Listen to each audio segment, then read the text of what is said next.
अस्सलाम वालेकुम, मैं हूं शाहजेब खानजादा। नून लीग के लिए आज कानूनी मुहाज से बड़ी खबर आई है। इस्लामाबाद हाई कोर्ट ने एवनफील्ड रेफरेंस में 7 साल की सजा कलअदम करार देते हुए मरियम नवाज को बरी कर दिया है। मरियम नवाज अब किसी भी केस में सजा याफ्ता नहीं है और इलेक्शन लड़ने के लिए भी अहल हो गई है। मरियम नवाज के साथ उनके शौहर कैप्टन सफदर की 1 साल की सजा भी कलअदम हो गई है। 6 जुलाई 2018 को आम इंतखाबात से 19 दिन पहले एवनफील्ड रेफरेंस का फैसला सुनाते हुए इस्लामाबाद की एहतसाब अदालत के जज मोहम्मद बशीर ने नवाज शरीफ को 10 साल, मरियम नवाज को 7 साल जबकि कैप्टन मोहम्मद सफदर को 1 साल कैद बामुशक्कत की सजा सुनाई थी। इस्लामाबाद हाई कोर्ट ने सितंबर 2018 में इमरान खान की हुकूमत होते हुए मरियम नवाज और कैप्टन सफदर की सजाएं मुअत्तल की थी और आज उन्हें कलअदम करार दे दिया है। जस्टिस आमिर फारूक और जस्टिस मोहसिन अख्तर कियानी पर मुश्तमिल बेंच ने एक सफ़े पर मुश्तमिल मुख्तसर तहरीरी फैसले में लिखा है कि मरियम नवाज की 6 जुलाई 2018 के फैसले के खिलाफ अपील मंजूर की जाती है।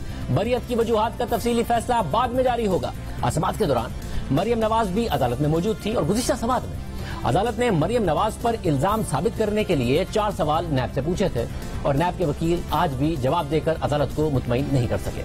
आज की समाअत में जस्टिस आमिर फारूक ने रिमार्क दिए कि सवाल अपनी जगह कायम है कि आमदनी से जायद असासों में नवाज शरीफ और मरियम नवाज का ताल्लुक साबित करें। नैब के डिप्टी प्रोसिक्यूटर जनरल सरदार मुजफ्फर अब्बासी ने जवाब दिया कि मैं डॉक्यूमेंट से दिखाऊंगा कि ये प्रॉपर्टीज 1999 में खरीदी गई। जस्टिस आमिर फारूक ने फिर सवाल किया कि इन प्रॉपर्टीज की खरीदारी के लिए कितनी रकम अदा की गई, ऑफशोर कंपनियों ने अपार्टमेंट कितनी कीमत में खरीदा, आप इससे मुताल्लिक डॉक्यूमेंट दिखाएं, जबानी बात ना करें। कल को ये सारी चीजें जजमेंट में आनी है। अपील में काम आसान होता है, जो चीजें रिकॉर्ड पर मौजूद हैं उन्हीं को देखना है। सरदार मुजफ्फर ने पनामा JIT के सरबराह वाजिद जिया का बयान अदालत में पढ़कर सुनाया तो जस्टिस मोहसिन अख्तर कियानी ने रिमार्क दिए कि वाजिद जिया का किरदार तो JIT में तफ्तीशी का था।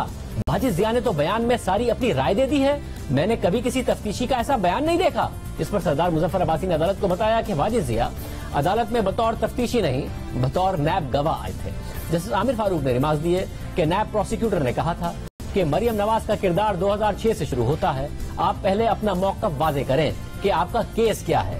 वहाँ हर चीज डॉक्यूमेंटेड होती है, रिकॉर्ड लाना मुश्किल नहीं। नैब प्रोसिक्यूटर ने इस पर कहा कि हमने प्रॉपर्टी की मिल्कियत साबित कर दी है, मालियत गैर अहम है। तो जस्टिस आमिर फारूक ने इस पर रिमार्क दिए कि आप गलत बात कर रहे हैं। आमदनी से जायद असासों के रेफरेंस में कीमत का तयन जरूरी है।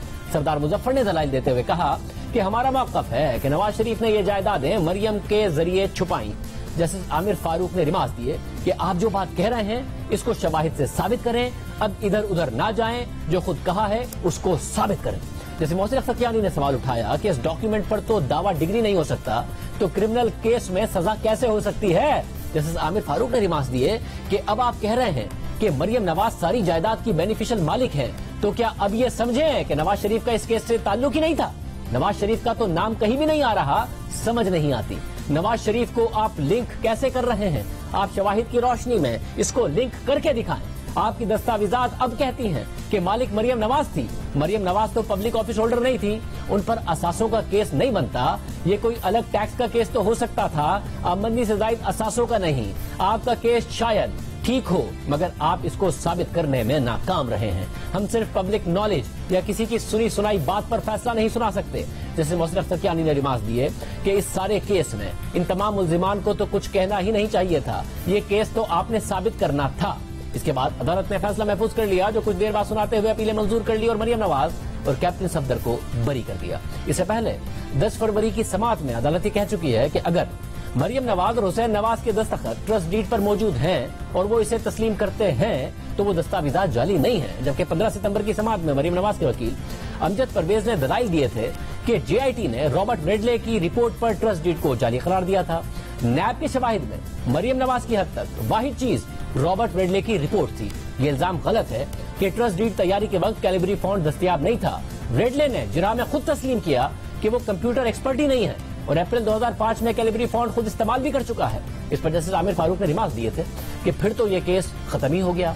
जैसे मोहसिन अख्तर कियानी ने रिमार्क दिए थे कि रेडले अगर एक्सपर्ट नहीं तो फिर उसके शवाहिद ही खत्म हो जाते हैं। इसके अलावा बरतानवी माहिर कानून राशिद असलम ने 2017 में ही हमारे प्रोग्राम में गुफ्तगू करते हुए बताया था कि ट्रस्ट डीड की कानूनी हैसियत पर कोई सवाल नहीं उठाया जा सकता। ये तो बरतानिया की अदालतों में भी काबिल कबूल है।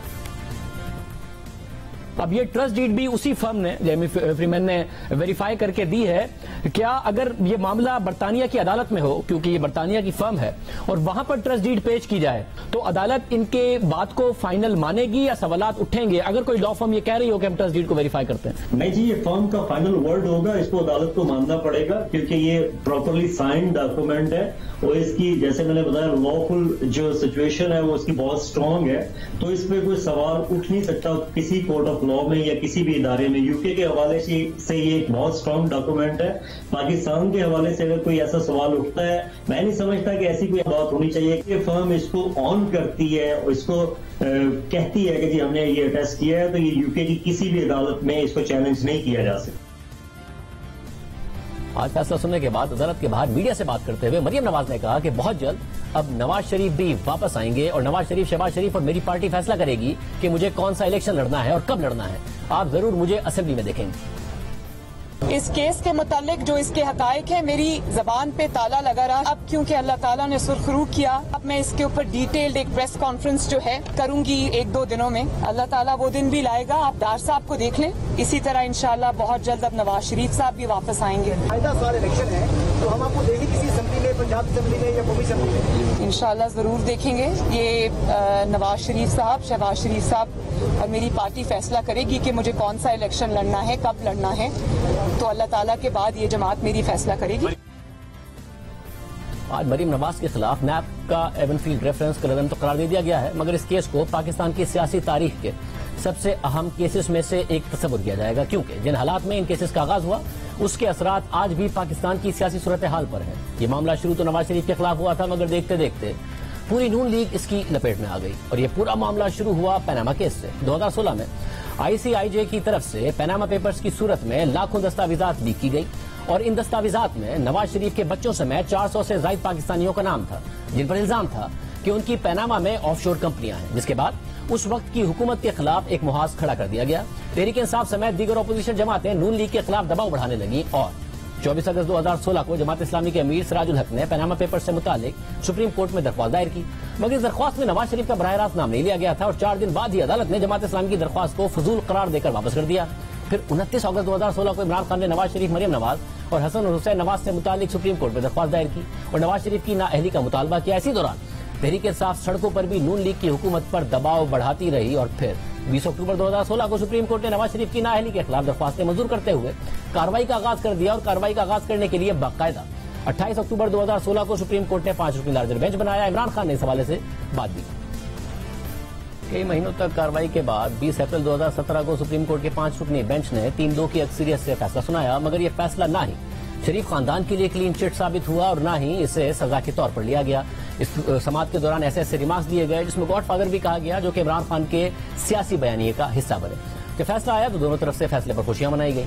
5 रुकनी बेंच में से जस्टिस आसिफ सईद खोसा और जस्टिस गुलजार अहमद का अक़लियती फैसला यह था कि नवाज शरीफ शादी को रमीन नहीं रहे, इसलिए वो नाअहल होते हैं और उन्हें वज़ारत उज़्मा के ओहदे से हटाया जाए। जबकि जस्टिस एजाजुल हसन अफजल और जस्टिस अजमत सईद के 3 रुकनी अक्सरियती बेंच ने इस मामले पर मजीद तहकीकात का फैसला दिया और पाकिस्तान की तारीख में पहली दफा एक ऐसी JIT बनाने का हुक्म दिया गया जिसमें ISI, MI, FIA, NAB, SCCP और स्टेट बैंक के अफसरान शामिल करने की हिदायत दी गई। हुक्म दिया गया कि ये JIT ये तहकीकात करेगी कि क्या शरीफ खानदान के असासे उनकी आमदनी से जायद हैं या नहीं और JIT को अपनी रिपोर्ट जमा कराने के लिए 60 दिन का वक्त दिया गया।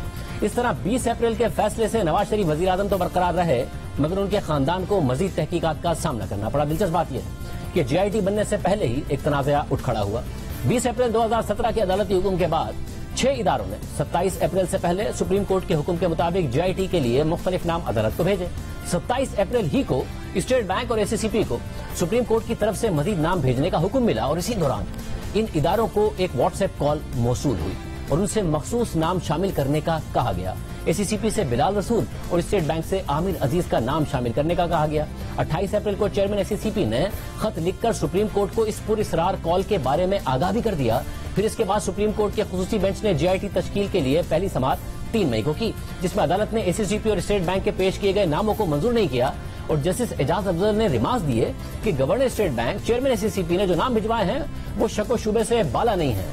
ऐसे अफराद चाहिए जिनका किरदार हीरे जैसा हो और आइंदा समाअत में स्टेट बैंक और SCCP से 18 ग्रेड और उससे ऊपर के तमाम अफसरान के नामों की फहरिस्त तलब की गई और 5 मई की समाअत में सुप्रीम कोर्ट ने JIT के नामों का इंतखाब कर लिया, जिसमें SCCP से उन्हीं बिलाल रसूल और स्टेट बैंक से उन्हीं आमिर अजीज का इंतखाब किया गया जिनका व्हाट्सएप कॉल में इन इदारों के सरबराहों से मुतालबा किया गया था।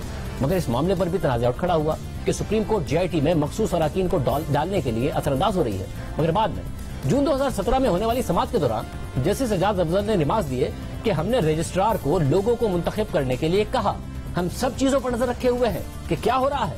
हमें नताइज का डर नहीं है, हमें कोई डरा नहीं सकता। हमने JIT को मुंतखब किया है। यानी वो WhatsApp call registrar supreme court ने की थी और बाकायदा तौर पर इसका एतराफ भी किया गया। इस तरह FIA के अफसर वाजिद जिया की सरबराही में JIT बन गई, जिसने 10 जुलाई 2017 को 275 सफ़हात पर अपनी रिपोर्ट अदालत में पेश की।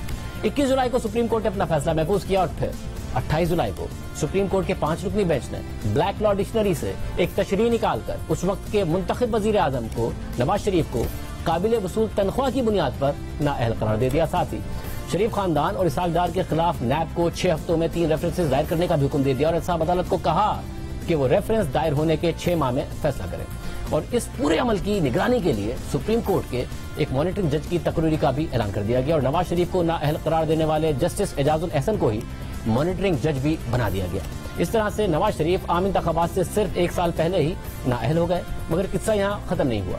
13 सितंबर 2017 को NAB की तरफ से शरीफ खानदान और इसहाक डार के खिलाफ 4 रेफरेंसेस की समाअत का आगाज हुआ। शरीफ खानदान के खिलाफ जो 3 रेफरेंसेस थे वो फ्लैगशिप इन्वेस्टमेंट, अल अजीजिया और एवनफील्ड का रेफरेंस था, जबकि इसहाक डार के खिलाफ आमदनी से ज्यादा असासों का रेफरेंस था। अहम बात यह कि एवनफील्ड रेफरेंस NAB का वो रेफरेंस था जिसमें नवाज शरीफ समेत मरियम नवाज और कैप्टन सफदर भी नामजद थे। और इस रेफरेंस की मुख्तलिफ समाअतों के बाद 3 जुलाई 2018 को यानी आम इंतखाबात से 22 दिन पहले केस का फैसला महफूज किया गया और 6 जुलाई 2018 को इस्लामाबाद की एहतसाब अदालत ने नवाज शरीफ और उनकी बेटी को सजा सुनाई। एहतसाब अदालत के जज मोहम्मद बशीर ने नवाज शरीफ को आमदनी से ज्यादा असासों के केस में और 1 साल तक NAB से ताबुन न करने के जुर्म में 10 साल की कैद की सजा सुनाई और मरियम नवाज को लंदन की जायदादें खरीदने की मामले में 7 साल कैद की सजा सुनाई। NAB के साथ ताबुन न करने में 1 साल की कैद की और सजा सुनाई, जबकि कैप्टन सफदर को भी ताबुन न करने पर और जुर्म में 1 साल कैद की सजा सुनाई गई। जिसके बाद 13 जुलाई को साबिक वजीर आजम और उनकी बेटी वतन वापस आए और उन्हें गिरफ्तार कर लिया गया और 16 जुलाई को उन्होंने इस्लामाबाद हाई कोर्ट में सजा मुअत्तली की दरख्वास्त दायर की। फिर इलेक्शन हो गए और नवाज शरीफ और मरियम नवाज जेल में रहे और इमरान खान वजीर आजम मुंतखब हो गए। फिर 3 सितंबर 2018 को इस्लामाबाद हाई कोर्ट के चीफ जस्टिस अतर मिनल्लाह ने एवनफील्ड केस में एहतसाब अदालत का फैसला मुअत्तल कर दिया।